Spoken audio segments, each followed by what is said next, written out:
Welcome to the final episode of our Sentinel Comics series, everyone. We are going to get into some great discussion with Jef and Jon from System Mastery this episode. But before we get to that, some announcements. First up, if you want to hear more from us, check out the One Shot Network Secret Archive on the One Shot Patreon at patreon.com/oneshotpodcast and sign up for the $5 level or higher and get access to all of our bonus content as well as content from other phenomenal shows on the network. Yeah, another way to support us is to go ahead and leave a rating or review for us. We have links in the show notes to the biggest review platforms, so feel free to check those out too if you haven't yet. Other things you can do to help us out is just chat about us online with people. If somebody asks for podcast recommendations, feel free to toss our name out there for them. And we also love talking to people about the show, so feel free to strike up a conversation with us on Twitter or on our Discord at discord.charactercreationcast.com. You don't have it in the outline because I did not read these before we started recording, but I do want to remind everybody that Ennies voting starts next week on the 18th and goes through August 27th. I cannot tell you who to vote for at all. Ryan can make his suggestions if he wants. I guess the only thing I can say is that I am running to be judge again. So if you want to vote for me for that, that would be awesome because I had a lot of fun this year. But there are lots of great games that were nominated this year. So I just really want to strongly encourage everybody to go out there and vote because it makes a huge difference to the people that were nominated. I think there's so many people in our community that put in a ton of work on projects this year. And it really means a lot if they can win an award, which they can only do if people vote on it. So we'll probably put out a tweet or something about it. But yeah, on the 18th through the 27th. Ooh, that's coming up. It's coming up. It's next week. Oh, that's Wednesday. Yeah. Ooh. Yeah, it's very exciting. Yeah. For now, that's all we have. Thank you so much for joining us for the finale of our Sentinel Comics series. Please enjoy the show.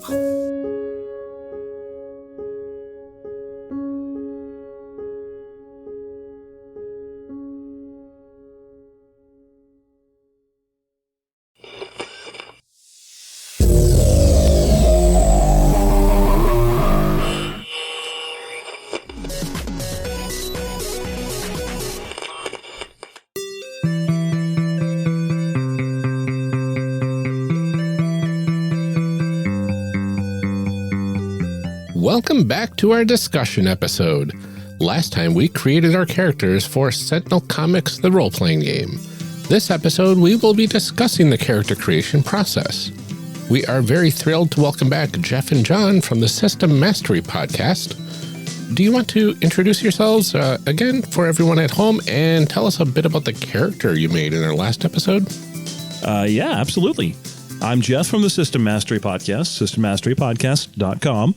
And the character I made, we ended up naming him The Constant, and he is the only copy of himself in a universe of infinite copies of everybody else. And he has powers relating to illusion, transmutation, reality manipulation and alteration, and notably, he does not have the power to travel through dimensions, so that part of the story has yet to be told. What he's doing here and how he's been to all these other places as well. Also Tom Hanks. And also, he's Tom Hanks. He's not the famous one. He just uses the name Tom Hanks because when he meets new people, it's an instant disarming tool. He'll meet them and say, "Yes, I'm Tom Hanks," and they'll say, "Like the actor," and he'll go, "Yes, like the famous Earth actor."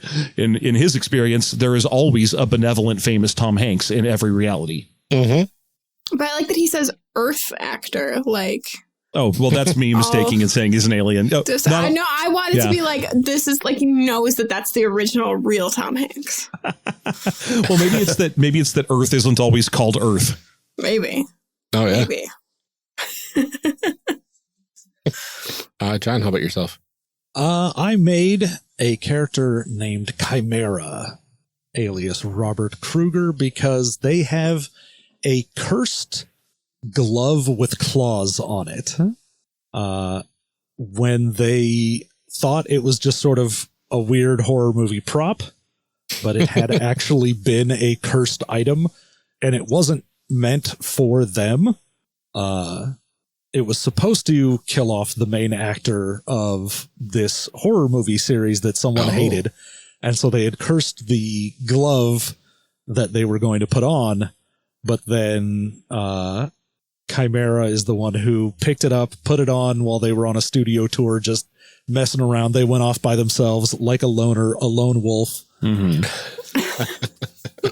And they gained part of the curse, but because they weren't the one that was supposed to be wearing it, it didn't destroy them. It just puts them in this constant state of reality flux. So everything around them is, especially themselves, constantly changing.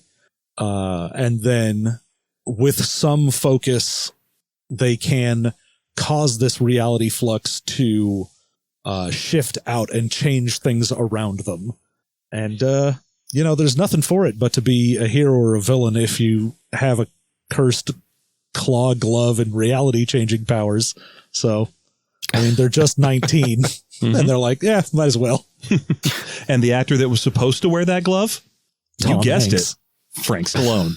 Constance. Oh boy. Ryan, do you want to tell everybody about your character? Yeah, so Which I is made... probably not a magical girl, right? Probably not. Arya Felonius is a normal 15-year-old high schooler with, purple eyes and red and purple hair. Pretty normal. She just happens to have a connection to some sort of infernal entity of sorts, which allows her to transform into the Crimson Avatar. And she also sees the future and has this ability with the transformation to have energy manipulation powers and power armor, just basically utilizing her suit as a weapon itself. Just normal stuff. Just normal teenager stuff, yeah. Yeah. But yeah, she has an inner demon that she tries to keep quelled. And that can't be any problem, at all, right? No, No. I'm sure it's fine. No way that'll be bad for me. No. Amelia, how about yourself?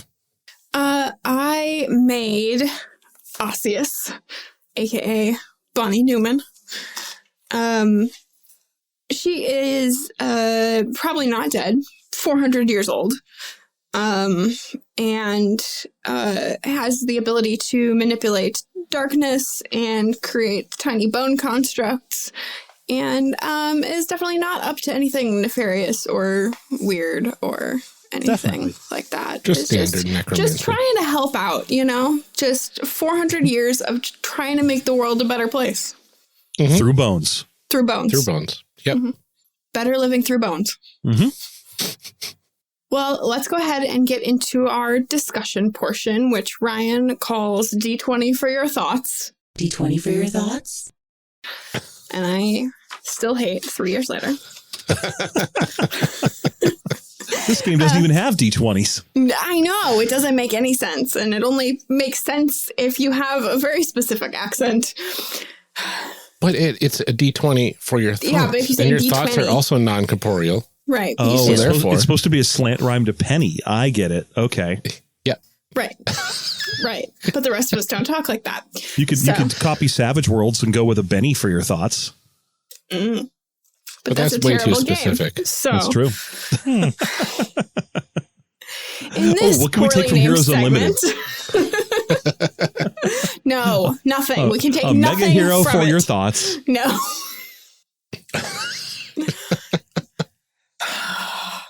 In this poorly named segment, we will discuss our thoughts about the game.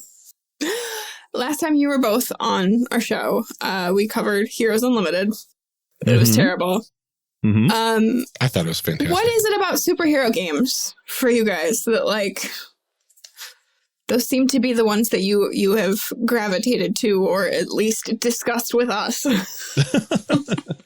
I mean, for me, whenever I'm playing a role-playing game, unless the specifics are very, one type of character you play or one type of experience, I'm very much drawn to the whole, like, bigger than life hero type character. I love that. And I mean, I had mentioned it during the character creation, but I also love having just a bit of crunch that superhero games can give you with like discrete powers and things you do. I love making heroes, combining different things to make a theme. Like it's just creatively very satisfying to make a superhero for me. I find that to be that all rings true for me as well. I like a lot of upfront fluidity in a character creation engine. I like to be able to make whatever the hell I want and have it all come together and make sense and not feel like I need to be constrained by, like, for example, I'm not a huge D&D guy because a fighter's a fighter. And if you make a fighter who doesn't look like a fighter, the game is constantly doing what it can to shove you back over into fighter. And superheroes, and there are other engines, of course, that do this as well, but superheroes tend to really focus in on that. And you'll notice that I've been on here with a couple of superhero games where that is the case. You don't see me here to talk about like aberrant D20 or something that's still, it's superheroes, but it still forces you into little superhero boxes. So I like the upfront fluidity, and oh my gosh, do I ever love coming up with a clever alias for something. That is, and you can't do that in a lot of other games. No one can ever be like, well, my barbarian is known as the Thunderclaw. People are gonna so, I mean, I guess you could. You absolutely could, but could. No one can stop you. Become the ruling body. Live You your do get truth. some eye rolls doing that, though. So what do you two look for in a system as far as character creation goes? Like what pieces need to be there for a great character creation experience? Well, I mean, like we mentioned with the whole fluidity and being able to decide what you want, I think, especially in superhero, but also just in general, I like being able to take kind of disparate pieces of things, take various either abilities or ideas, and be able to make something that is uniquely my own. And I love that this has, as a game, a lot of ways where you can take, you could have two people that were both the same background and power source and archetype, and you could still play differently with them with different powers. You know, like we mentioned with the whole fighter thing, if there's two fighters, you're going to be very fightery. You're going to be pretty similar. I like a system that gives me the ability to make something that is mine. Yeah. I mean, I think that if we had gone through and all made the same choices in this game, we still would have come out differently just because of the way that you skin things and the way, I mean, you know, like even if we had started from the same point and then kind of diverged from there, there still would have been like a decent amount of difference. Whereas, you know, you think you're right in D&D, like I made a fighter and I feel like pretty confident that I've done all I can do there. Like there are obviously a couple choices you can make as you level up, but I don't feel like I missed out on anything by not making 10 different fighters. I like a character that from the beginning of the game has more than one thing they can do. If it's more than one way they can contribute, even if it's just more than one trick they know, because I like a lot of variety. I don't like making one trick pony characters. And so when I'm looking for character creation, I like one that gives me a broad range of skills that are still broadly applicable, that it's not that I have one, like, an attack power that I'm going to use every time I attack forever, and then 7 other powers that are things like when someone does this extremely obscure thing, you can react with this different extremely obscure thing. I hate that so much. I hate that so much. That tends to be what drives me out of a lot of PBTA games. Not all of them. I like a lot of PBTA games, but a lot of them have this sort of like when a trusted mentor reveals to you that they knew you at a certain age and they liked you at that time, then you can take a string on a third person. And I'm like, this is it's not going to come up.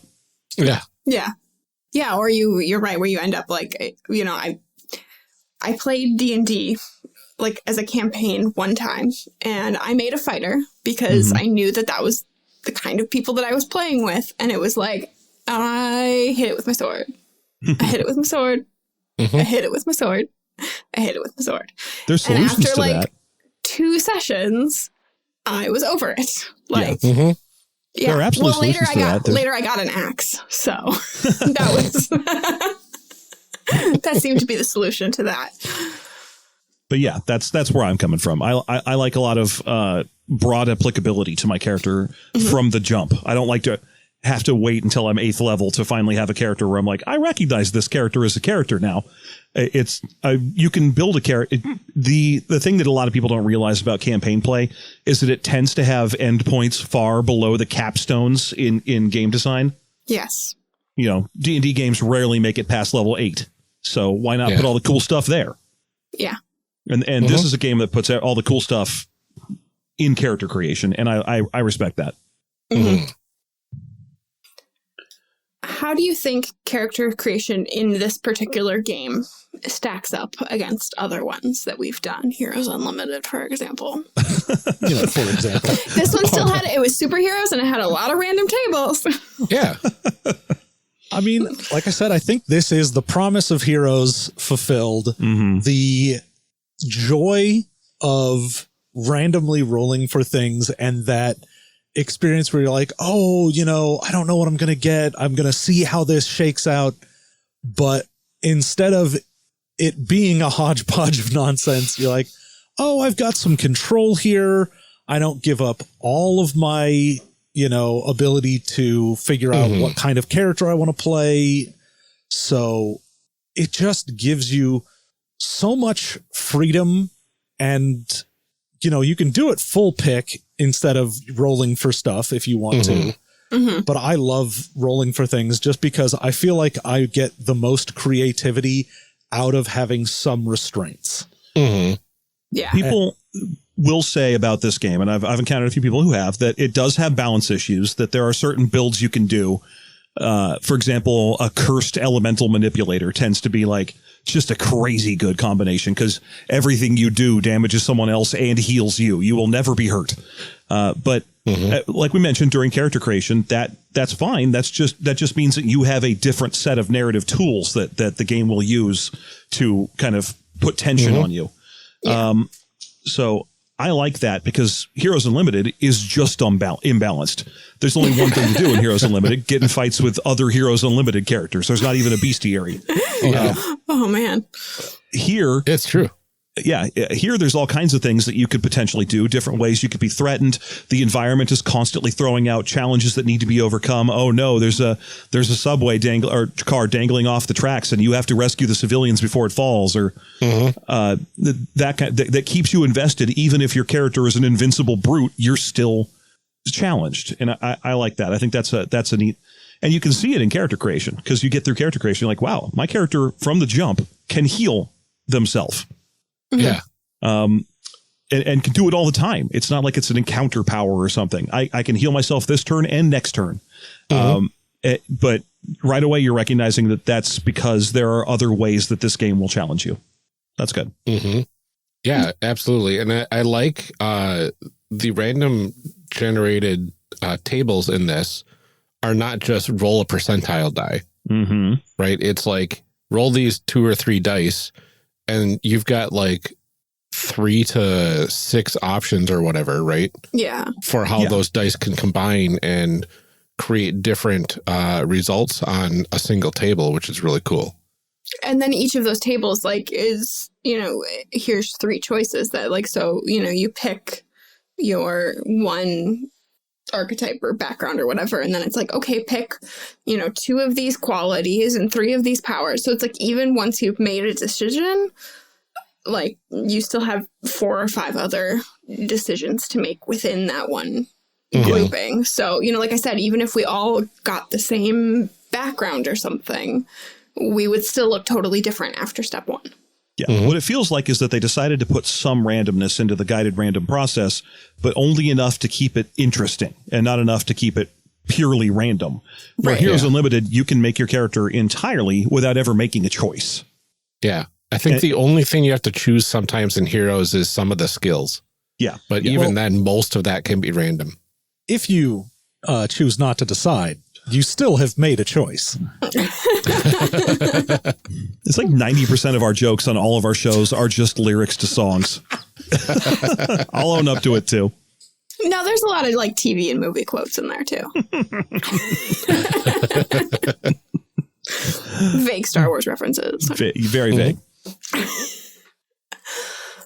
So how does the process of character creation reinforce the feel of Sentinel Comics and set expectations for play? I think it does a lot of that. You'll notice that a lot of the power or the ability choices that you make as you're making your way through character creation are things like you're going to be hindering yourself.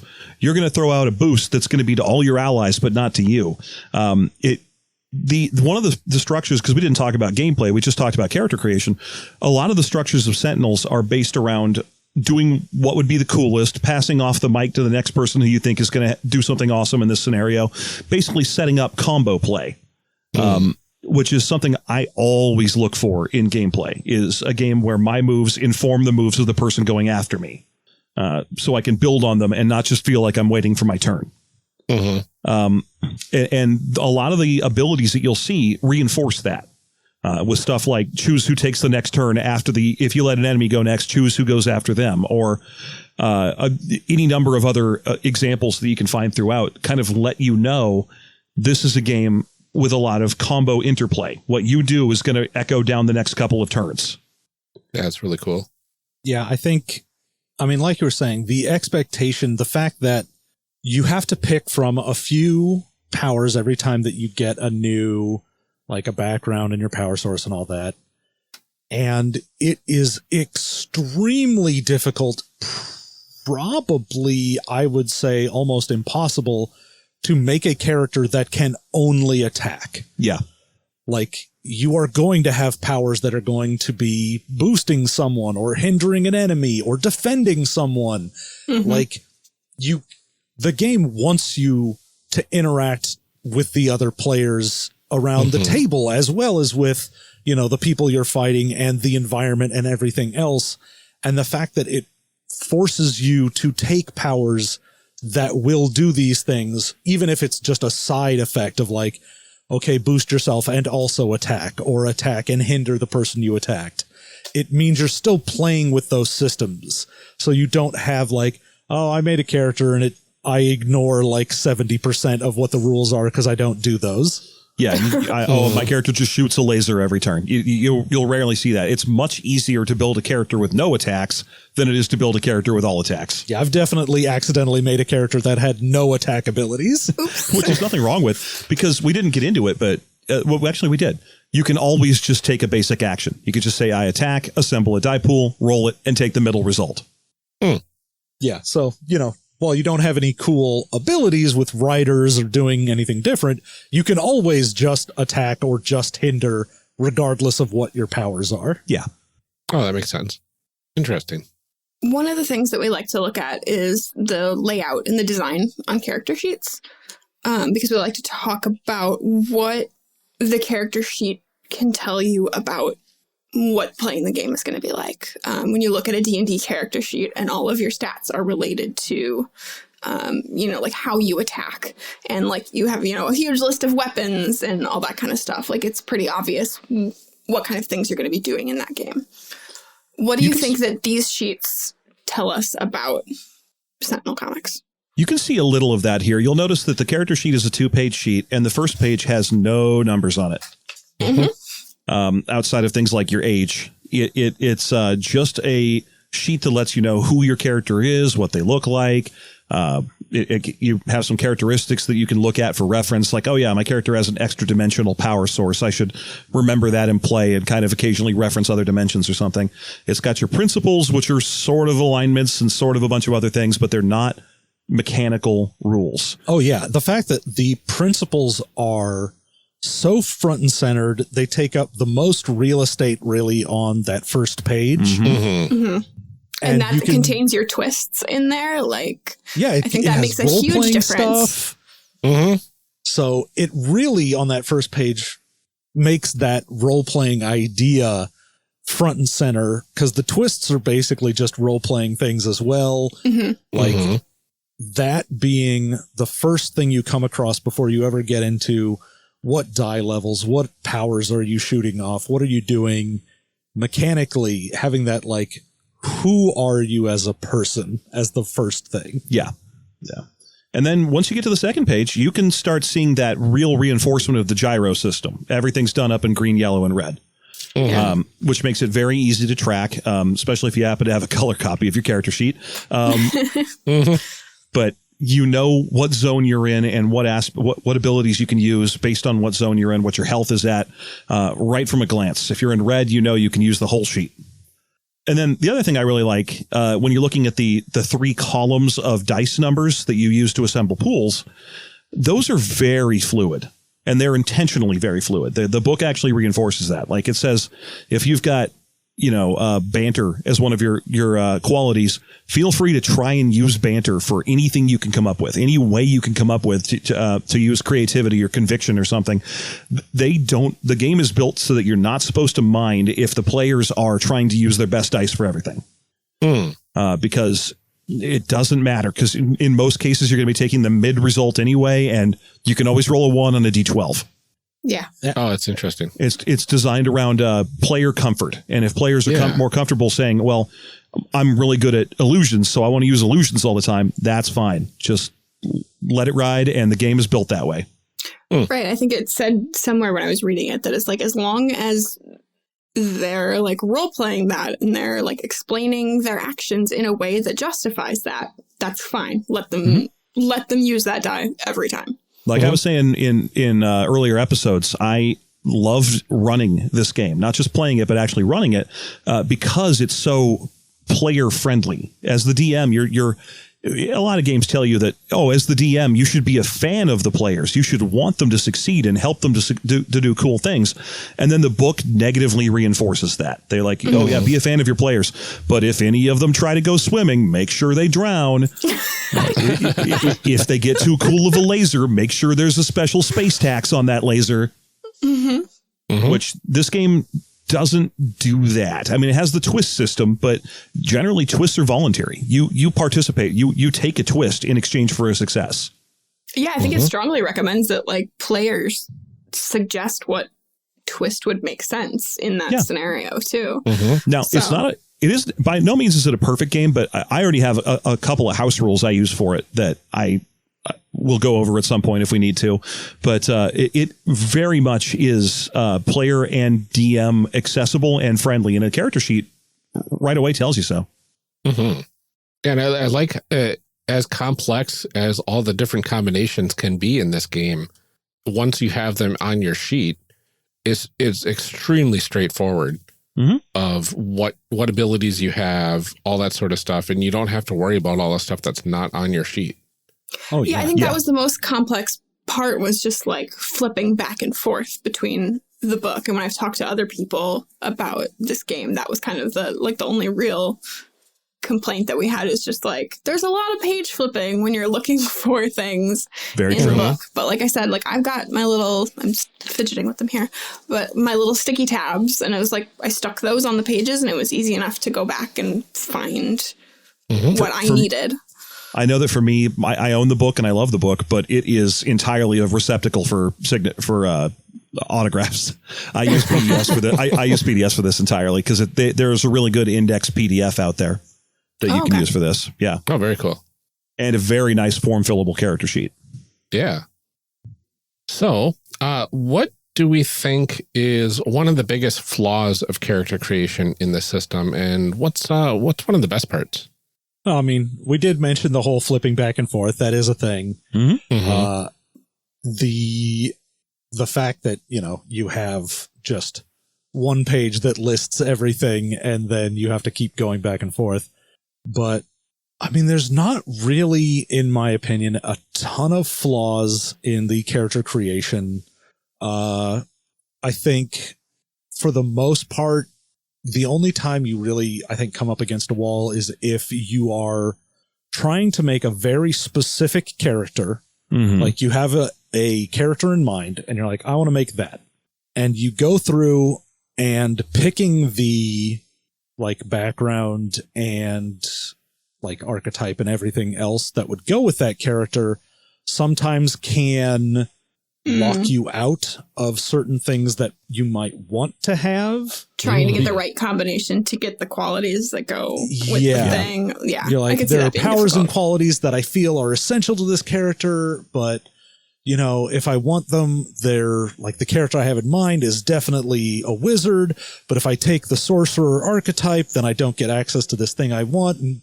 And I have to take like psychic in order to get the thing I really need for that. So there's some roughness as far as having a very specific character in mind. But I think even then, just reskinning, you're like, whatever, I take the psychic background or archetype, make it and wizard. Just call it wizard. Who cares? Yeah, it won't change anything. Yeah, I can. An object example of a problem I've run into with this. I like I mentioned earlier, John and I have played this for the one-shot RPG, and the character I made was a disco-themed superhero named Solid Gold, and heck yeah, I had a lot of fun playing her. She had Cursed and Elemental Manipulator as her power source and archetype because they matched with the character design I wanted to do. I wanted a character who fired light beams everywhere that turned into gold and frosted surfaces so that she could kind of create a dance floor as she fought. But between her background and her archetype, the two principles categories that wanted to give me recommended almost nothing that matched the character. I wanted to make a young, kind of exuberant character who had started her life out testing the waters as being a villain and then saw the light really quickly and became around to being a hero. But none of the principles lined up. So I just took other principles from other categories. And because principles are not mechanical, it didn't change anything. It was fine. So the game can take some house ruling and some fluidity on the part of the players and the DMs. But not so much that it's problematic. It won't actually mess anything up. Yeah, it makes sense. It kind of gives you those cage areas to kind of play around in. But if you want to get out of that a little bit, there's nothing stopping you from being untethered because there's already things that are unbalanced as is. So what's a little bit moving outside of that to make it a little unbalanced in a different way? Yeah, exactly. I would say the biggest flaw about the game in general that you're going to hear from people is that the game only does combat, that there really isn't a whole lot of mechanics for non-combat scenarios. I disagree with that. I think one house rule turns the entire combat engine into a non-combat engine. And that house rule is real simple. It's just if you can't think of a power to add to your die pool, you can use two qualities. Whoa. Get crazy. I know. It's nuts. If you're like, well, I have to research at a library. How are my laser eyes going to help me? You could be like, fine, I'll use creativity and alertness. It won't hurt anything. And then everything else can work exactly the same as it always did. And you can run non-combat scenes perfectly fine. I'm pretty sure laser eyes would be great at the library, but that's fine. Yeah, because you've got laser focus. Yeah, and also you can narrow the beam enough that they're just laser pointers, and then you can identify things on a page for other people to look at and play with a cat. Yeah, and you can play with at the same time because you have two eyes. Yeah, and they can definitely go in different directions. Yeah, I've got a lazy laser eye. You know what? eye. I mean, I think that, like, honestly, if you're going to go so far as to say somebody has laser eyes, it's really not that much of a stretch to be like, also they can look in two different directions. Yeah, like, why is that where we draw the line? He's my new Heroes Unlimited character. He's he's got a bunch of chameleon in him, and he's also got a bunch of cyclops in him, and he's cyclameleon. I like it. He can look in two directions and fire lasers in both. There you go. Let's talk about our fan fiction. If we played this game with these characters, what would happen? I want to know how these people all got to be a hero team. I like to think that my character, I've been thinking about this for a while because, again, I never gave him any kind of power that would lend itself to teleportation. And he's bad at it even. So maybe that's why he keeps jumping through dimensions. But But I like to think that his deal is that he survives, that he keeps going to dimensions and they keep collapsing around him, and he always finds himself in another one. And each time, and over time, he spent a lot of time trying to hide, trying to fix it himself. But there's some kind of or multiversal event that's following him and is collapsing dimensions. And his most recent thought is, I need a team. That's what'll help me solve this constant problem that is chasing me. And maybe he's in his 40s. Maybe it takes a long time for the dimensional collapse to happen. So it could be that he's assembled this team thinking, okay, these people will help me stop whatever collapse is threatening this dimension. I can finally stop. That makes sense. I mean, I've been around for a long time. The dimension hasn't collapsed yet. Right. I did also take post-cognition. I don't know if that's really remotely helpful. Oh, but your whole belt of tools, are those all from this dimension or from other dimensions? Oh, those are all various tools related. Now I'm rethinking that, because originally I thought those were going to be related to dimensional travel and dimensional study.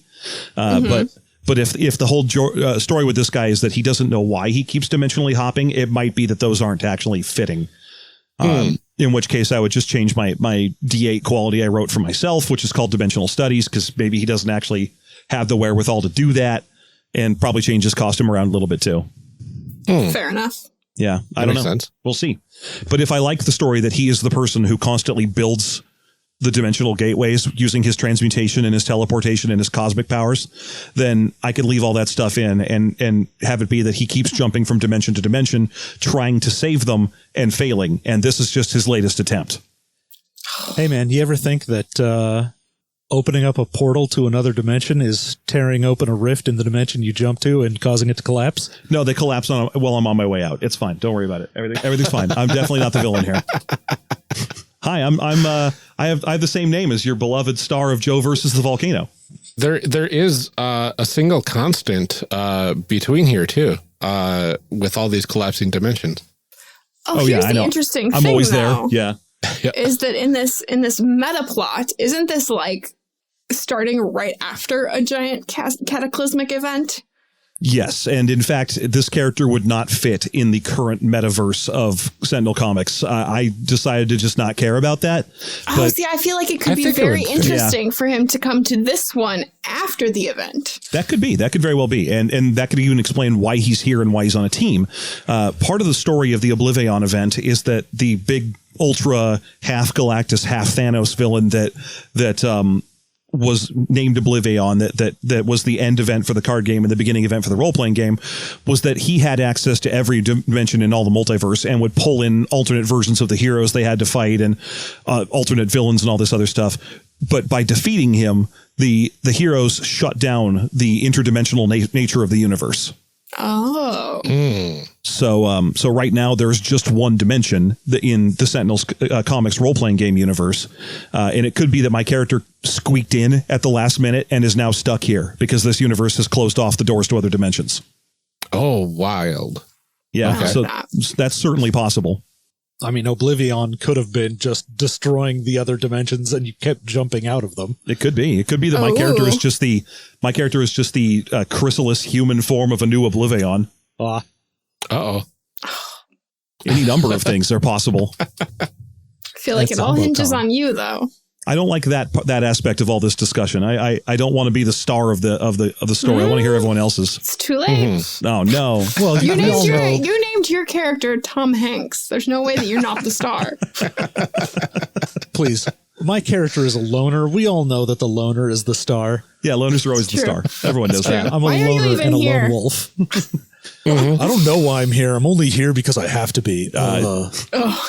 Quietly recruited by me because someone who has reality shaping powers might be able to help me hop dimensions again. Yeah. Oh, maybe. Yeah, I've got just so much angst as my character. Which is incidentally why our other angsty character could be here. I was going to say, speaking of angst. Yeah.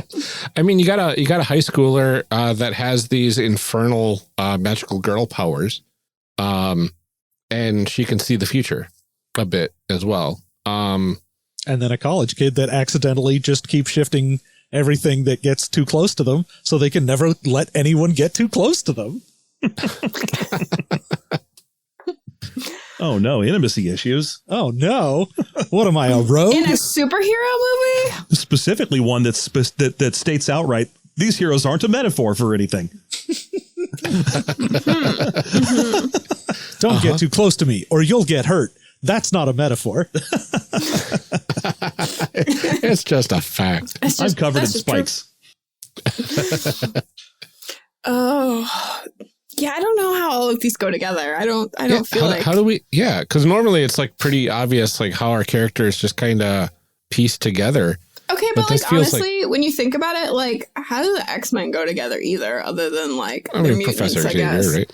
Well, Like- let me ask you a question. Why is your character 400? Oh, because I'm undead. Okay, so your character is undead and has seen. Or am I permanently like 30? Oh, okay. But either way, you have seen the breadth of time. Right. I mean, not as much as like a 3,000-year-old character, obviously, but Right. but A you're fair definitely amount. you're definitely a nascent immortal. You have seen you think in a world outside of the same linear time that other mortals do. It's true. In which Commercial breaks case, don't seem that long to me. just a blip. So it could, Comparatively, it's not that and- much time.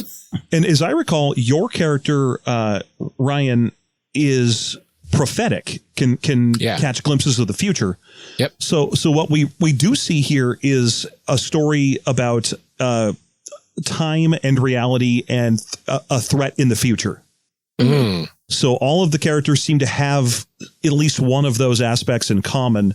So it could be that they are a group that shares. They're almost like a beacon or a warning light or something that knows that something bad is coming, and they have to. They don't even know what, but they all have to work together to find it out and stop it. And they've had the same visions for different reasons.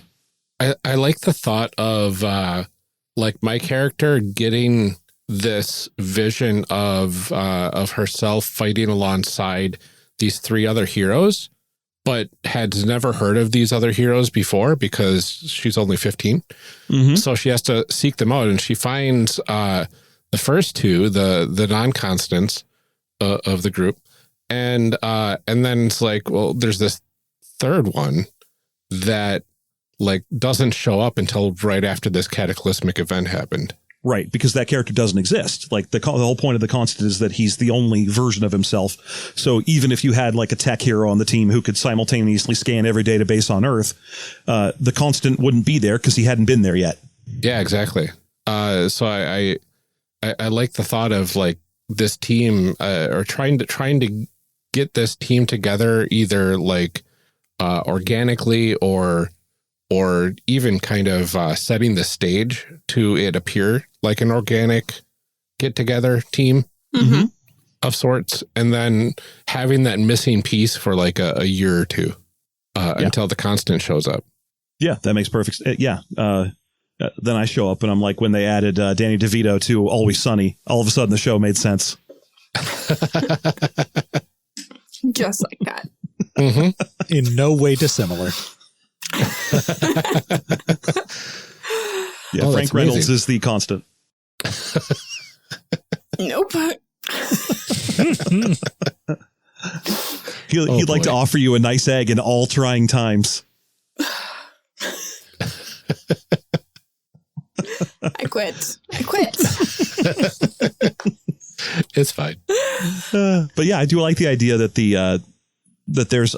It could be that the reason that Osseous decided to strive for immortality was a prophecy, that they knew that something important would happen, but they were not going to be alive to see it.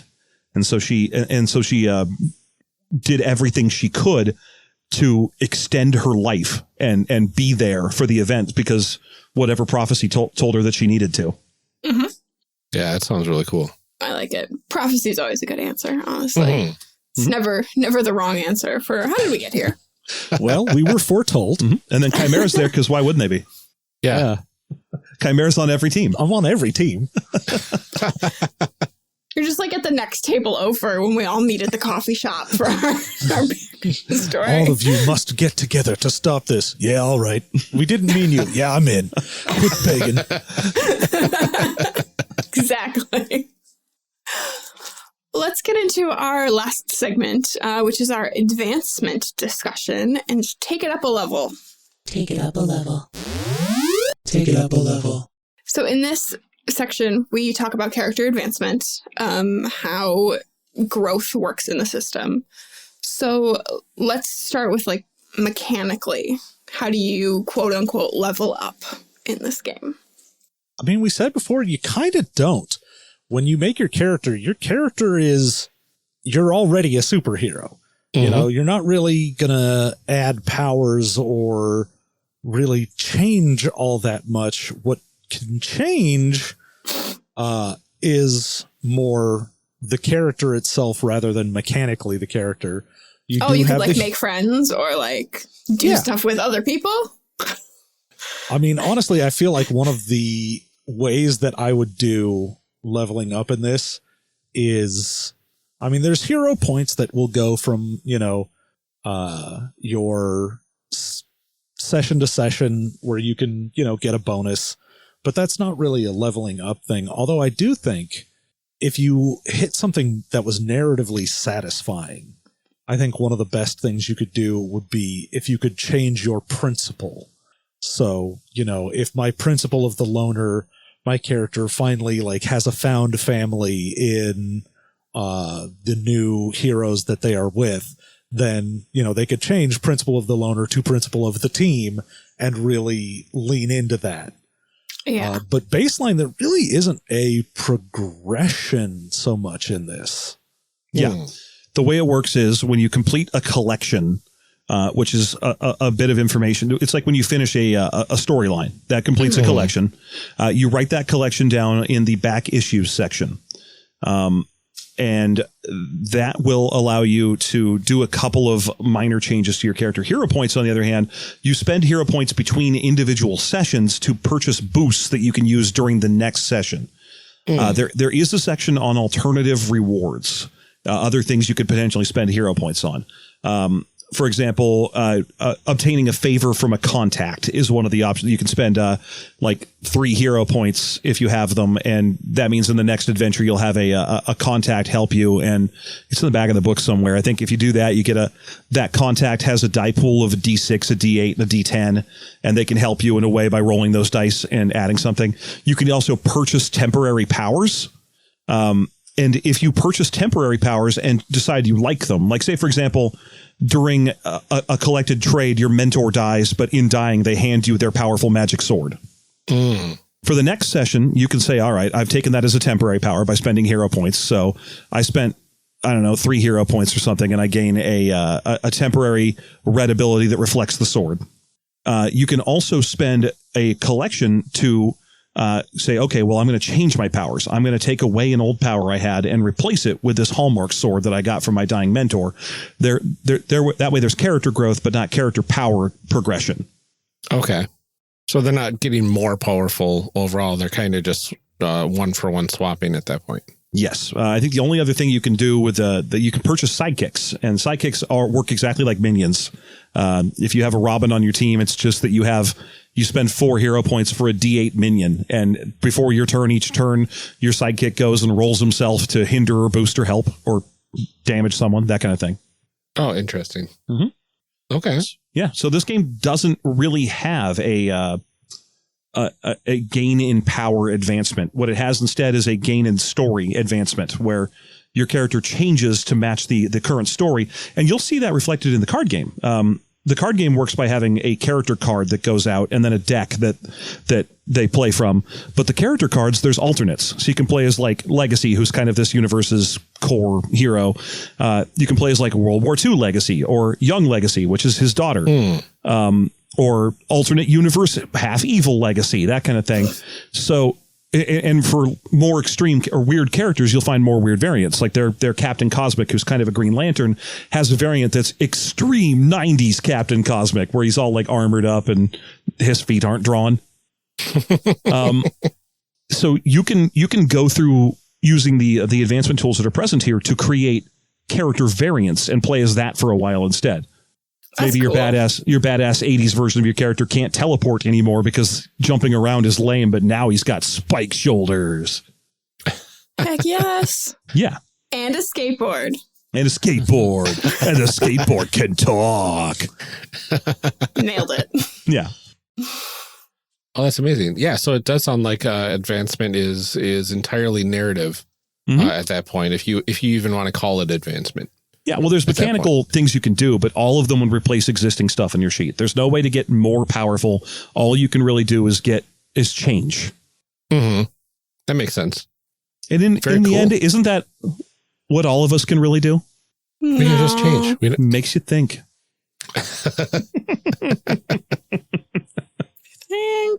think you can get more powerful. I mean, I can't. But at what cost? At what cost? And that's why I don't go to the gym. Yep, that's why. We'll go with that. All right. Well, is there anything else that we wanted to discuss about this game before we close things out for the series? Well, this game, a lot of it rides or dies on the quality of the gameplay functionality, but I know that's not this show. But don't worry, because we did a whole hour review on it too. So if people want the rest. Oh, yeah. We can put that in the show notes. Yeah. If you absolutely. talk about it already. Yeah, there's a lot in this book, and we just scratched the surface in this series. I can't recommend this enough. It's really cool. Yeah, It's I'd really love to gorgeous. try playing it at some point. Like, this was a lot of fun, and it's like even just reading it was like, oh, this looks like a good game. It's a killer game for one shots too, because the character advancement system is almost entirely skippable. You don't really need it, and you can make a character, have a fun adventure, and be satisfied. I keep meaning to run this at conventions, and conventions keep not happening. Yeah, it really feels though like you can just create characters by yourself and just throw them in with a group. Yep. Because you can't really cheat. There's nothing stopping you from making your character in advance and just bringing them with you. Yeah. Which is interesting for a game that has, this level of detail, that you don't have the built-in session zero. Let's make our group make sense. Mechanics. I think that's a function of like this genre, though, is that like superheroes are so varied. Yeah. In general, I mean, like I know that like Ryan, your immediate reaction is going to be like, but in masks you have to. But like I think that's a function of PBTA, not of the superhero genre. I mean, technically, you can cheat here. If you show up at a convention, your character's got like one D12 that their archetype wasn't supposed to give them or something, then you could cheat. But like we were saying earlier, big dice in this game don't matter. How big of a difference is that going to make? It's a tiny little variance. And if people need that little bit of cheating to have a good time for whatever reason, have fun. Right. You got bigger issues than your D12. Yeah. It is pretty cool though, because it does model that like single storyline comics, like this comics for this one particular character. And here's the team up comic, which is what we play in the game. Yeah. Right. Which is really cool. And further enhancing the fake comics that go back 40 years. Now your character has their own fake comic line. Yes. Yeah. I like it. But yeah, the character creation, this is so good. I have a folder with 25 characters in it right now. Don't blame you. That was fun. I keep going through and making characters from other universe, like IPs, just to see how well they do. So I have like Squirrel Girl. I have Todoroki from My Hero Academia. I have Batman. I've tried. I made Angel from Angel just to see if it would work. Yeah, I've made characters in this that I had in other RPGs. Oh, yeah. I even have a character from an old MMO. I was like, oh, City of Heroes is dead. Can I make my City of Heroes character in Sentinels? Yes.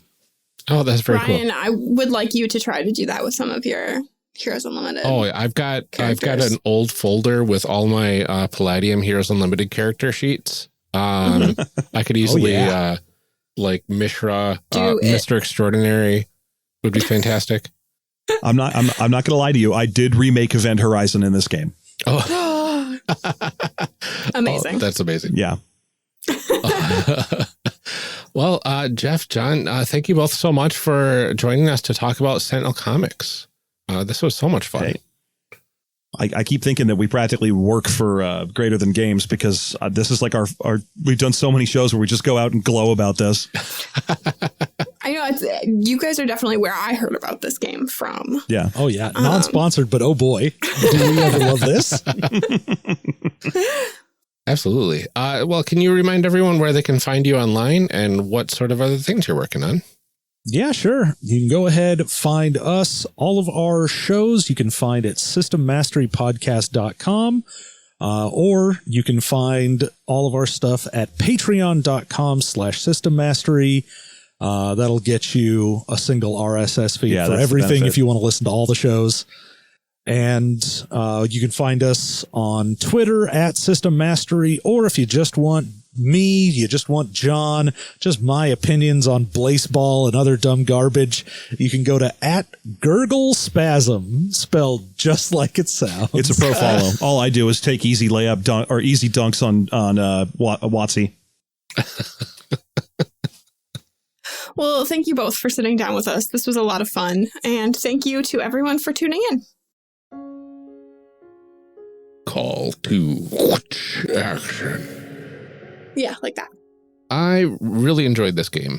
I'm glad you, Amelia, got some good exposure to a good traditional superhero RPG. Yes. As opposed to by Heroes Unlimited, the greatest game of all time. Nope. The G-Goat. Nope. But we did cover Anyone Can Wear the Mask before, which was phenomenal. Award-winning game. Award-winning game. Yes. Anyone can wear the mask. Any award-winning game, anyone can wear the mask. But that one was a bit more at the abstract level for character building. Yeah. So it's nice to have a good comparison now for the genre. Yeah, I mean, and we did do masks very, very early on in the game. But again, a Powered by the Apocalypse game is still very different from this more like quote unquote traditional superhero RPG. And I did really like the description that Jeff gave of this being the promise of Heroes Unlimited. I thought that was a very good description because I definitely could see some of that like love in there for that traditional superhero genre, but this was a way better game. Way better, even if it's not the greatest game of all time. Like Heroes it's Unlimited. The greatest game of all time. It's so good. But with that, we wrap up our Sentinel Comics series. And before we take a 2-week break, just some quick calls to action. Remember that you can check out the One Shot Network Patreon at patreon.com/oneshotpodcast. If you are a $5 and up backer, you get access to the Secret Archive, which will have a lot of extra character creation cast content, along with a bunch of stuff from other shows. System Mastery does at least one every month. Basically, every show on the network is putting in content roughly every month or so. So there's just all kinds of stuff in there. So definitely check that out if you're able to. Absolutely. And September 18th is not September. Oh my goodness. August 18th. Good Lord. What is time anyway? What is time? October 18th. No, gosh, August 18th. I like that you go further in the future. August 18th through the 27th is Ennies voting. There you go. Strongly encourage you to take a look at the list of nominees that was released on the 13th, Friday the 13th. And hopefully you will like some of the nominees, take some time to go vote on those. It means a lot to the creators. As I said earlier in the opening, I can't tell you who to vote for. If Ryan wants to plug some stuff, he's more than welcome to. I can say that I'm running for judge again, so if you like the things that we picked, you can certainly vote for me again this year. That would be great. I had lots of fun. But it definitely means a lot to the creators to potentially be award-winning. I would say vote for Amelia for judge. Yeah. Absolutely. Because Amelia did a fantastic job this year. And it feels like it's something right up your alley. Yeah. Like your skill set. Just, all right, here we go. This is the Amy from Brooklyn Nine-Nine just pulling out the binders and... Look, I'm not going to say that I bought sticky tabs very specifically to do this job or that I bought an iPad so that I could color code my highlighting as I read each game. But I'm not going to lie to you and say that I didn't do that. I know. So definitely that. There's also a One Shot Network podcast show, Asians Represent. is on there. So that one would be really cool. And then there is Jeff Stormer, another One Shot Network, All My Fantasy Children, has Party of One, the Party One podcast out there for best podcast. So those are two fantastic options. And I don't know how I'm going to choose. But somehow we will. I don't know how you all got it down to 5 only in all these categories, but now we remember as I was reading 1. things being like, oh, I didn't think judging like I'm very good at judging things. Like I make a lot of judgments. But man, it's hard. It's rough. It's rough. Yeah. So good luck, everyone. And good luck to everybody that's up for the awards. This is going to be a very fun one to vote for, I think. Yeah.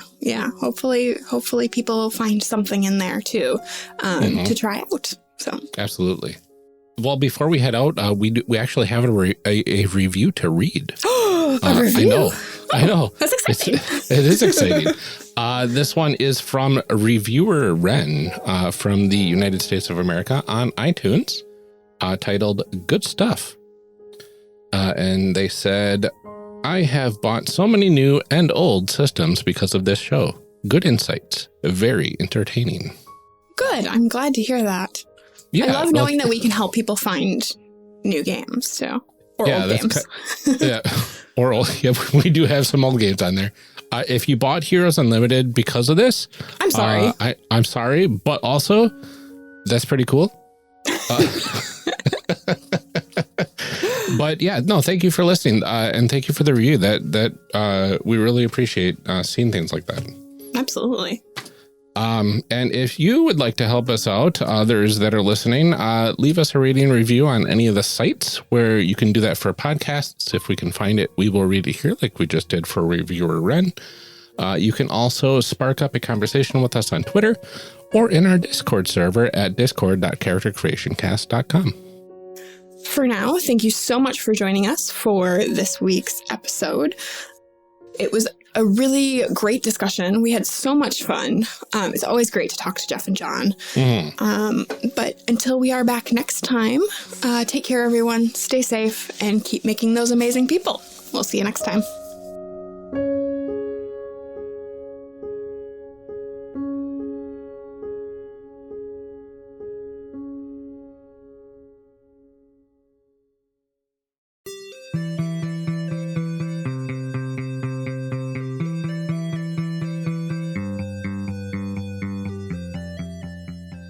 Character Creation Cast is a production of the One Shot Podcast Network and can be found online at www.charactercreationcast.com. Head to the website to get more information on our hosts, this show, and even our press kit. Character Creation Cast can also be found on Twitter at CreationCast or on our Discord server at discord.charactercreationcast.com. I'm one of your hosts, Ryan Bolter, and I can be found on Twitter at Lord Neptune or online at lordneptune.com. Our other host, Amelia Antrim, can be found on Twitter at Ginger Reckoning. Music for this episode is used with a Creative Commons license or with permission from the podcast they originated from. Further information can be found within the show notes.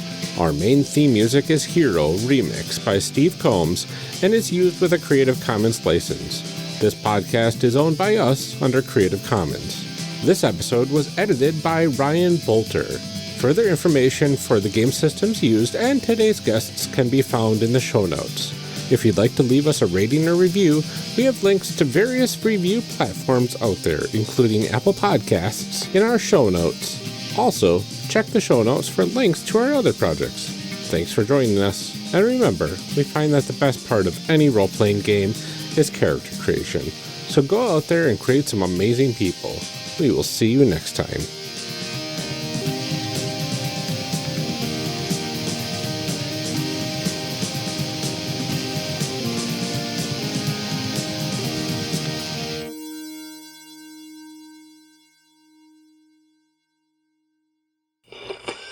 Now we gotta read some show blurbs. Show blurbs. Show blurbs. Show blurbs. Show blurbs. Character Creation Cast is hosted by the One Shot Podcast Network. If you enjoyed our show, visit oneshotpodcast.com, where you'll find other great shows like Session Zero. Session Zero is a discussion podcast that seeks to explore the psychology of role-playing.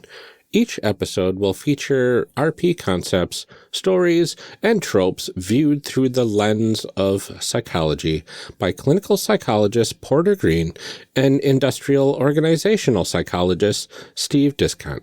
Join us on the couch for the next session. I did it. Me too. Fabulous. Waveforms. Awesome. Everybody loves a good waveform. And they're not even bumpy this time. Not even bumpy. Yeah, your fan's not on. I know. It's a little cooler, right? Yeah, I have the air conditioning on now.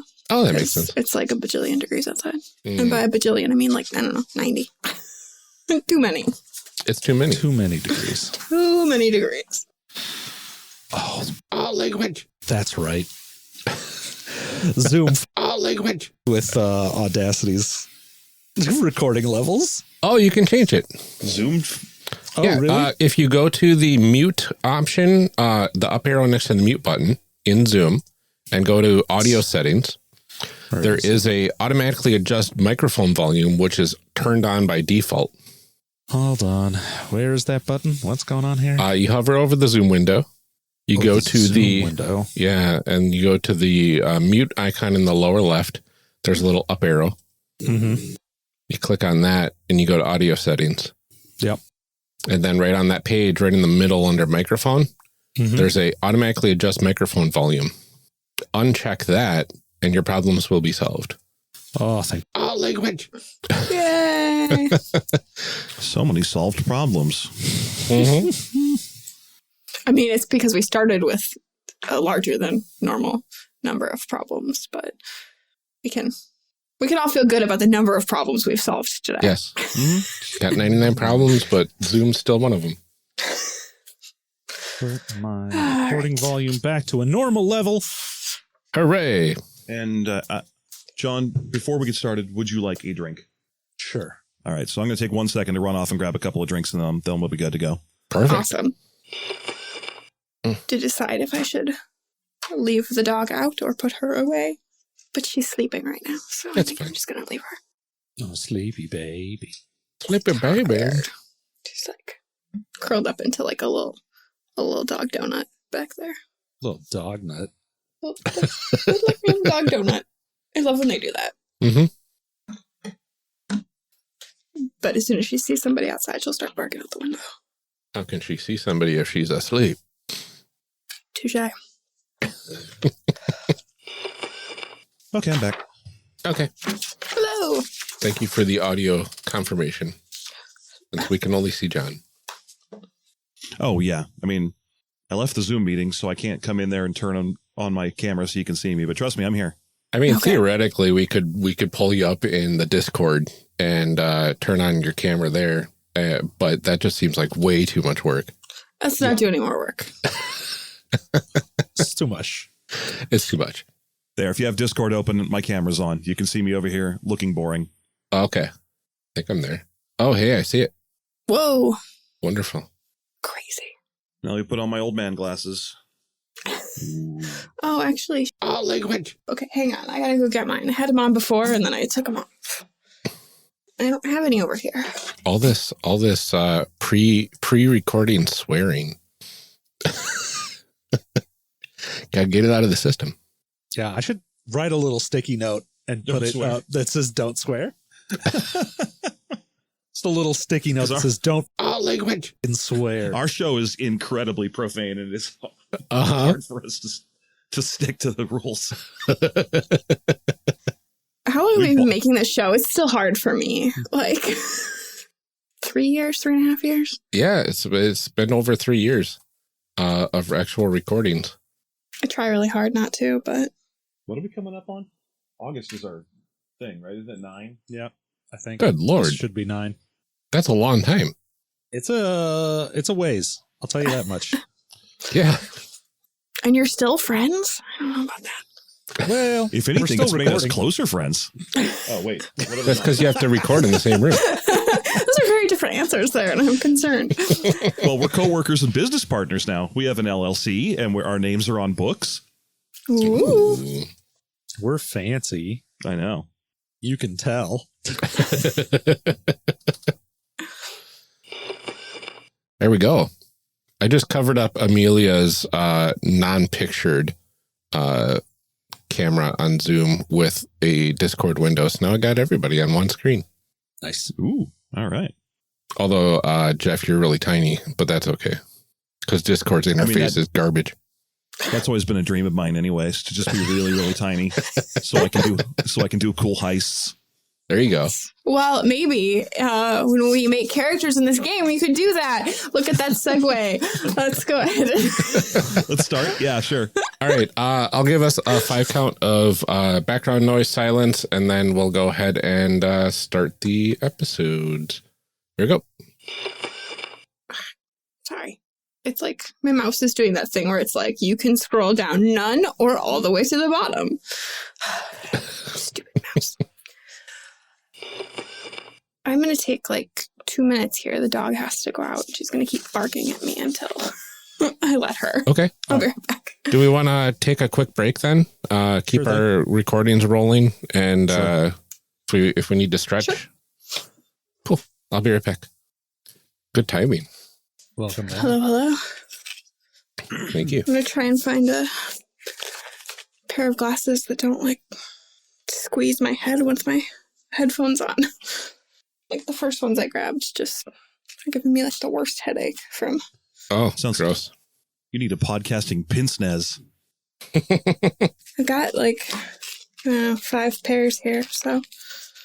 I don't see why they don't make glasses that have extra wide loops just for giant headphones. I mean, they probably do. It's just if you go see anybody like who is a remotely good optician, they're not going to like let you pick glasses that are that big. I have a hard enough time finding glasses for my big head. No, you should just get the Morpheus ones where it's just just on your nose? And it's just on your nose.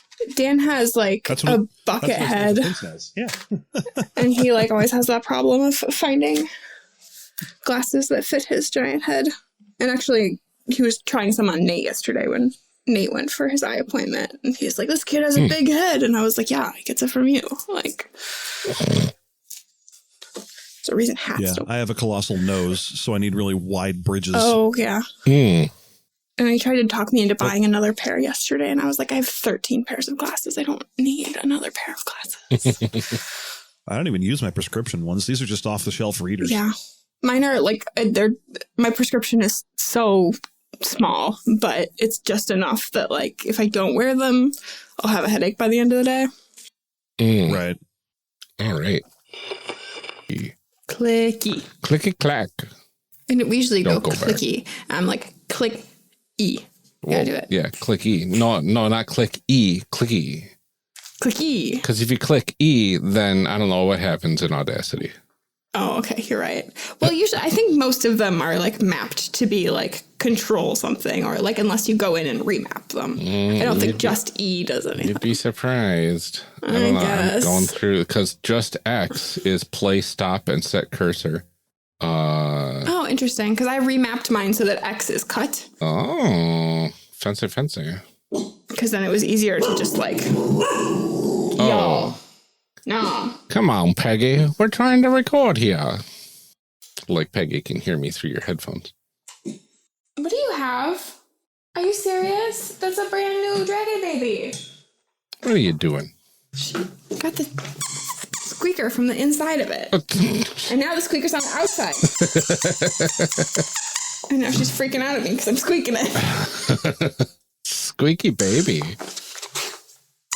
Okay. All right. Enjoy that. No, Outtakes. get off of me. Get off of me. Here, play with this. Professionals. Professionals. She knows I have it on my desk now. She's gonna like stare me down until. Okay. Hi, Quinn. All right. Hey. Hey, are you Get gonna off. are you gonna be quiet in here? Okay, cool. I'm gonna. Can't be any worse than what I've got. Yeah, I'm just gonna read some stuff with Amelia. You can sit and watch, okay? There's like not even anything to watch today. I know, nothing to watch except for Daddy. Can I say hi? You can say hi, but you can't hear anything, right? Here, hold on. I'll swap it over. Just say, here you go. Hi. Hi, Quinn. I'm having fun, and I just watched Daddy's color in the house for a little. And That's what he told me. Yep. That's very helpful. Uh-huh. Yeah. I think I'll owe some more money or something. I don't know. You'll owe him money? I don't know. I feel like normally other people pay you to wash their cars. But don't tell him I said that. I will not. Okay. Because I don't come there from the virus. You're Daddy's friend. Not my friend. Okay. Now I'm going to give Daddy back his back. Okay. Okay, bye. All right. Bye. Oh, you go. Oh my god. You're Daddy's friend. Oh, my friend. Uh-huh. I mean, it's true. Oh my god, I'm dying. Can I say hi one more time? No, you can't. Yeah, you can't hold on to that. Otherwise, it'll make a lot of bumps and clicks. Okay. All right. Okay. So we got to be quiet then. Daddy's going to record this cold open with Amelia, and then we'll be all set. Okay. Are we all set? I'm ready. Well, I guess let's see how this goes. I'll give us a countdown. Okay. I got a ball and mint, but Oh, you can't eat that in here, buddy, because that's going to make a lot of noise. You can eat the mint. Here. Peggy. No.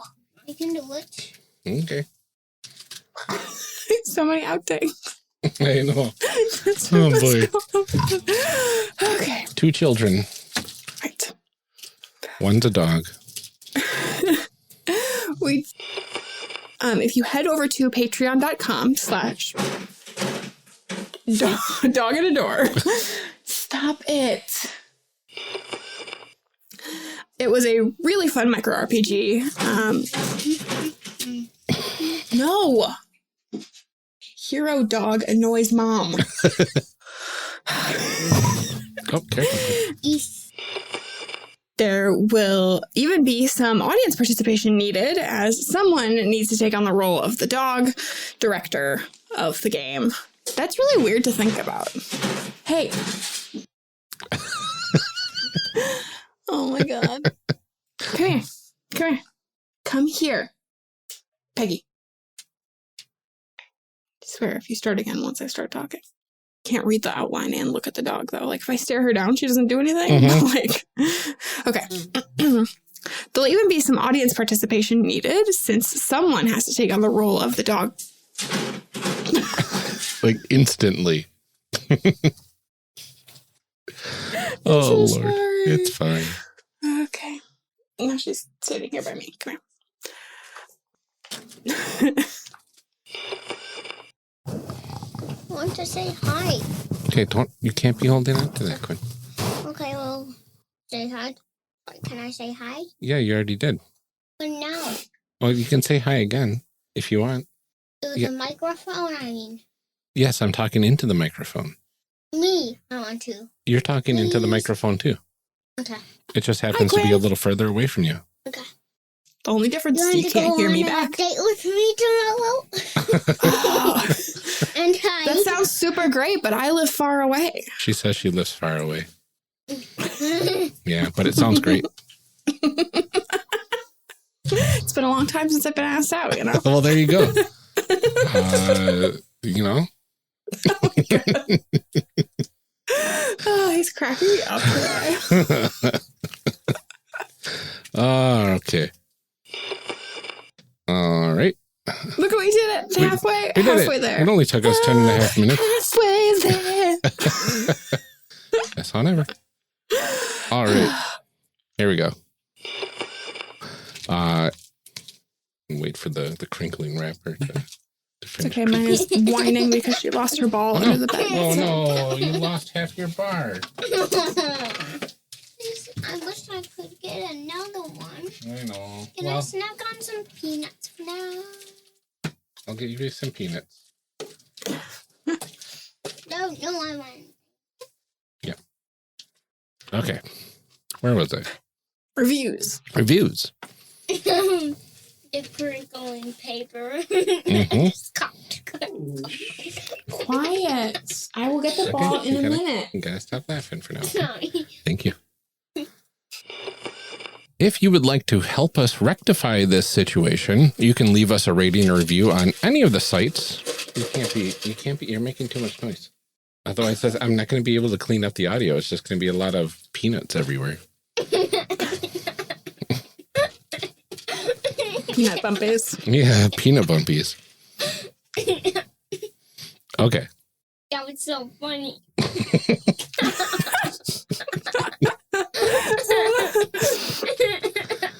Oh my god. Okay. That was super funny that you He is feisty today. I know. Can you tell your friends that it would be peanuts everywhere if I kept doing that? There'd just be peanuts everywhere if you kept It doing would that. be. Yeah. Okay. All right. We're gonna I just gotta finish this last paragraph. Okay. Tell your friends We're so close. that happened. I did. She thought it was hilarious. Okay. Hilarious. Uh-huh. Hilarious. Yes, you are. Okay. Oh my god. Okay. Okay. Okay.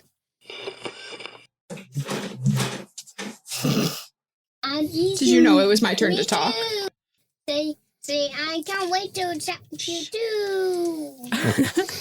For now, thank you so much for joining us. We hope that you really enjoyed this episode and had as much fun as we did. This was a great time. My dog is making noise in the background. Mm-hmm. Oh my god. Hello. Hello. Okay. Do you sit nice for a minute? Okay, good. Thank you so much for joining us. We hope you had as much fun as we did making this episode. Oh. I just can't. Like, can we just not put out an episode this week? Can we just I just think it's not meant to be. We've got like one sentence. Okay. Stop it. Hey. Gwen, you need to quiet down, buddy. Okay. We did it. Oh my god, just barely. Let's stop these. Oh my god. Because you're like meek and trying to help the whole time until language really hits the fan. Oh, excuse me. Until All right, so we can stop our recordings for now. I did it. Me too. Waveforms. I've got really loud background today. Oh well. That's fine. I think the air conditioning is having to work extra hard. It is so muggy. It's awful. It's just awful. And that was what I was starting to say, was that we had those storms that knocked out the power. And then we had storms that almost knocked out the power last night. It's supposed to storm today, and then it's supposed to really storm tomorrow. As if this wasn't because all the other ones were practice right. storms. This was just, I hate this part of summer in Wisconsin. It's so bad. I mean, it feels like it's a little bit later than usual, because usually it happens right around my mom's birthday at the end of July, because she gets so angry. And it's I'm sorry, I can't do anything about it. I can't make it not be flash floods on your birthday. I'm sorry. Yeah, that was like Olivia's first birthday party was interrupted by a tornado. Right, I forgot about that. Tearing down the structure that we had rented out. Yeah. At the park. Yeah. That we didn't get to. So that was fun. Yeah. I mean, it's just this part of summer in Wisconsin is terrible. So it's weird. Yeah, my phone it's weird. says, whoops. Ugh. Go away. It won't stop playing the video until I tell it that I like the weather app, and it's I don't like it right now. Oh my god. Yeah, seriously. Anyway. Yeah, we have flash flood warnings right now too. So Ugh, gross. I know. I'm just really over weather, Ryan. Yeah. Well, I had gotten on the the exercise bike for the first time since we got in it. Ashley had been using it prior to that. And I don't know how she existed on the seat that came with the bike. Yeah. But it is the worst, like, bottom destroying seat in existence. You're like, this is actively made to discourage use. It really is. Like, I don't understand. So I had to buy a new seat because I used it for 2 days and I was like, this is enough. So the first day I used the regular seat, it was garbage. Then I swapped it out for a spare bike seat that we had in the garage. And I realized why it's a spare bike seat, because it's also garbage. Gotcha. So, so that prompted me to buy a new bike seat. So that arrived today. And before we went cycling through the parks and whatnot, in this heat and humidity, I went out to get the bike seat. And like that 5 seconds out the door was like, this is probably a bad idea, but whatever. Yeah, I just took the dog out and I went, oh, like as I'm walking out the door, oh, hell no. It's like, sorry, dog, we're staying inside today. I don't think I stopped my cycling app. It still thinks I'm cycling. Finish. There we go. Yeah, we went 6.5 miles for 41 minutes. Oh gosh. In this god awful heat. I know you're gonna take like 6 showers, right? I know. Oh my gosh. I would have totally understood if you had been like, look, I was outside. I was outside. I need to go be a person for a minute. It's nice and cool in the studio to begin with, but I have a feeling it's going to be ramping up the temperature fast because of my extreme body heat right now. But yeah, it's a fun one out there. Wisconsin, not even once. It's terrible because like it's like this, but then, you know, it has the other extreme too. So it's like I have friends in Florida that are like, can you believe what the humidity and the heat are today? And like, it's just so muggy. And I'm like, okay, it's about the same here. And then, you know, except that in the winter, it'll be -20 and, you know, 4 feet of snow. But that's fine. That's fine. You know, it's like fine. You wonder why I have so many clothes in my closet. It's like, well, these are for this half of the year and these are for the other half of the year because you can't wear them all at the same time. Like, yeah, we have to get those vacuum seal bags and then seal up the winter clothes during summer and then seal up the summer clothes during winter. And my sister like fully swaps out her closet for the seasons. And like, I don't do that. They all are just, but it makes my closet, of course, then look very full because I just have a ton of, but it's like, okay, this whole half is sweaters. So anyway. Well, shall we record a cold open? Yeah, let me take a swig of this great Wisconsin root beer product that I am drinking. Delicious. This little Sprecher. So it's an ad for Sprecher. It's delicious. Sprecher, the delicious root beer in a bottle. Now it also comes in cans. What? I know. Blaspheme. Mind blown. I can't. I can't. I would not. No. Never. No. Never.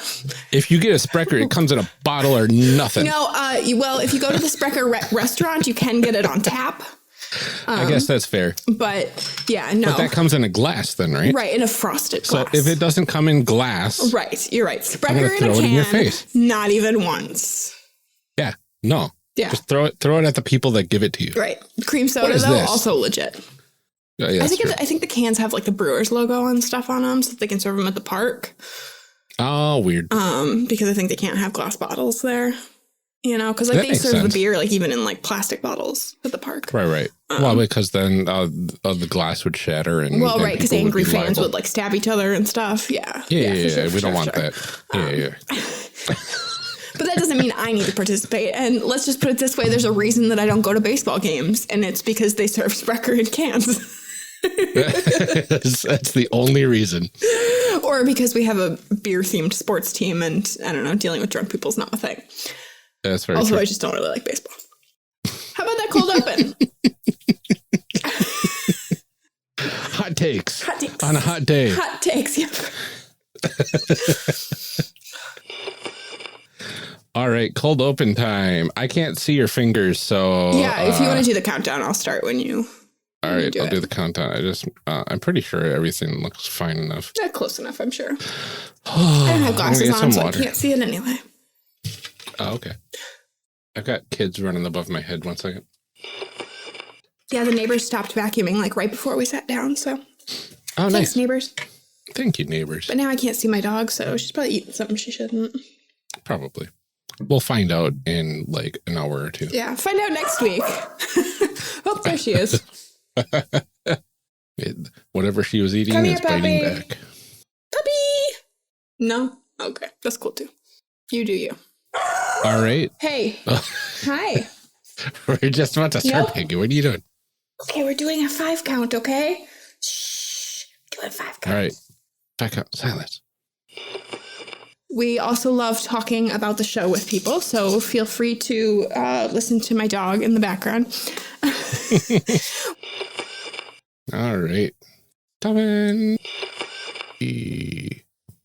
Waveforms. Everybody's quiet. It's a little bit bumpy, but it's okay. It's fine. As long as it's just background bumpies, it's fine. It's not any worse than the fan. Yeah. So it should be fine. Mm-hmm. As we Alright. established last series, background noise is background bumpies, Mm-hmm. Good. which of course makes your voices the opposite of background bumpies. Oh, because we're low. Could be foreground bumpies. It just bothers me, Ryan. It doesn't sound right. Foreground smoothies. Maybe it would help if I spoke in a high falsetto and John kept his normal deep tone. It would probably not help. It would make it impossible to clean. Uh-huh.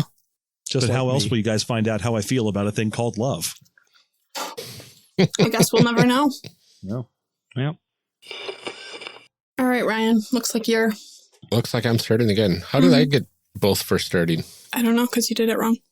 You're probably right. That's okay. You want us to I'll start do it. instead? I can do that. I'll just I'll do another countdown. 5 seconds of background noise, and then we'll get going. Here we go. All right. We can stop this one too. I did it. Clicked. That was a very weird waveform there. Oh, it's fine. Everything's fine. It's all fine. Everything's I great. know. It's great. It's fine. So we took my mom to that house. Yeah. It's gorgeous.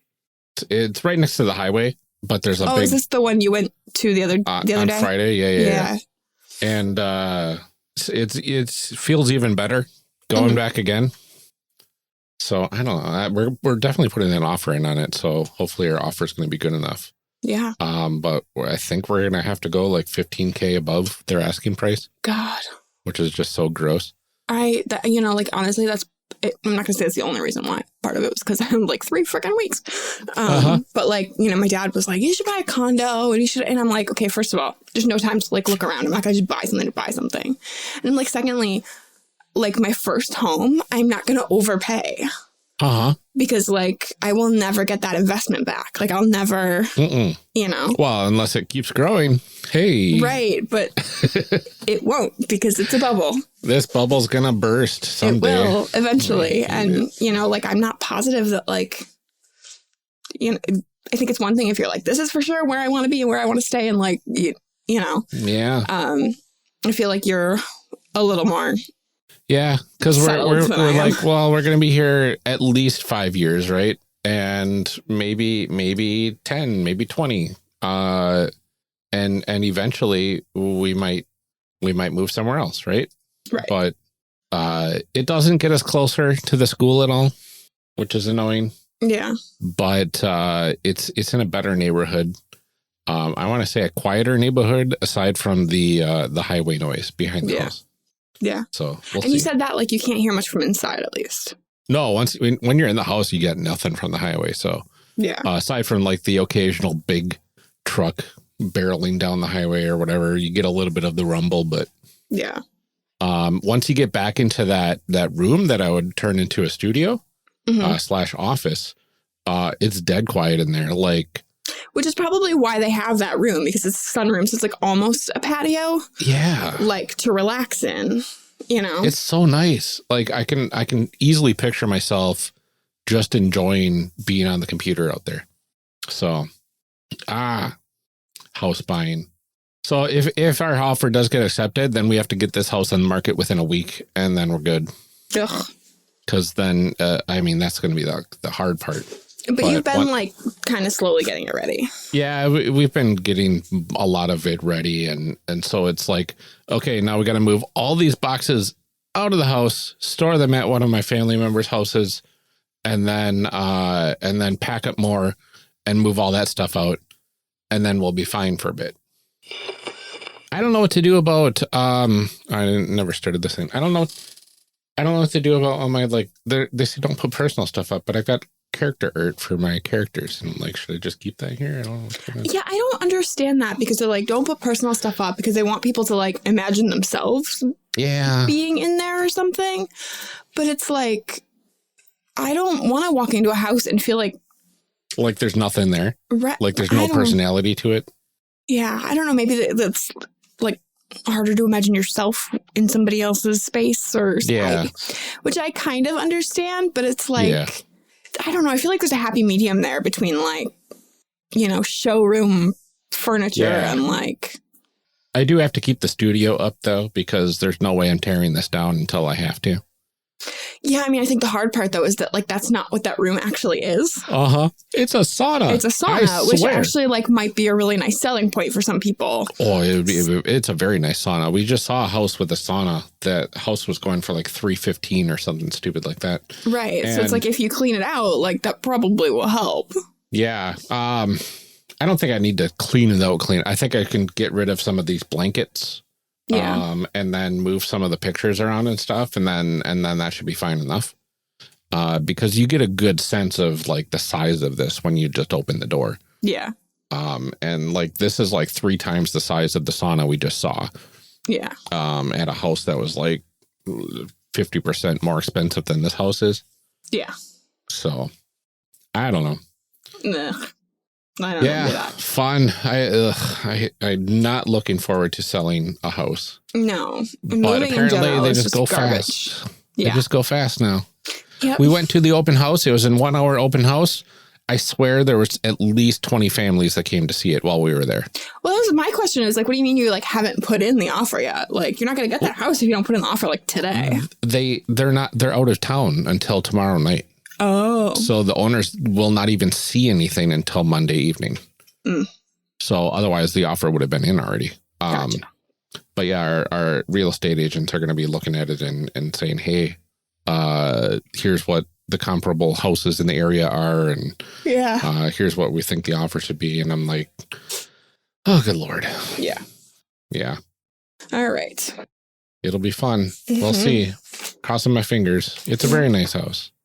Yeah. Well, if you need me to like do a series or something while you're, you know, moving and everything, let me know. Because I know I was thinking about that too. And I was like, if you buy this house, like you have to move out of your studio and like set everything up. And like, you know, it's just like. Well, setting up the studio is going to be the first thing I do anyway. So you think that after the bedroom. Right. But like, you know, it's like, okay, my kids want their stuff. And, you know, like.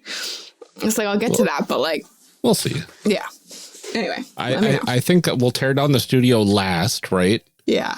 And that'll be the first thing that gets set up because it'll be last in, first out, right? That's how stacking works. I mean, yeah.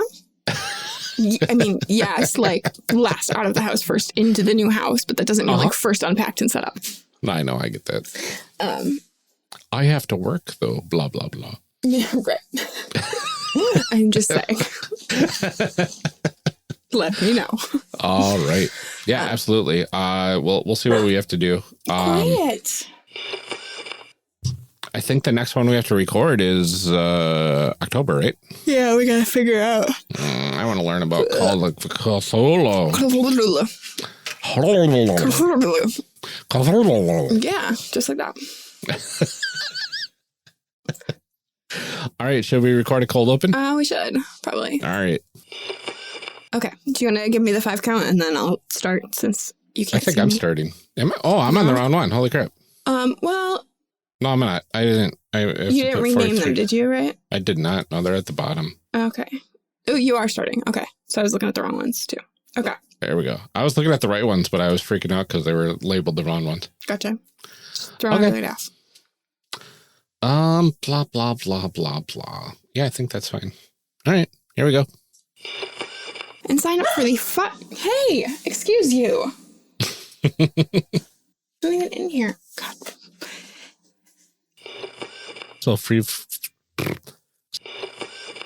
All right. Call to action. All right. Oh, 18 minutes this time.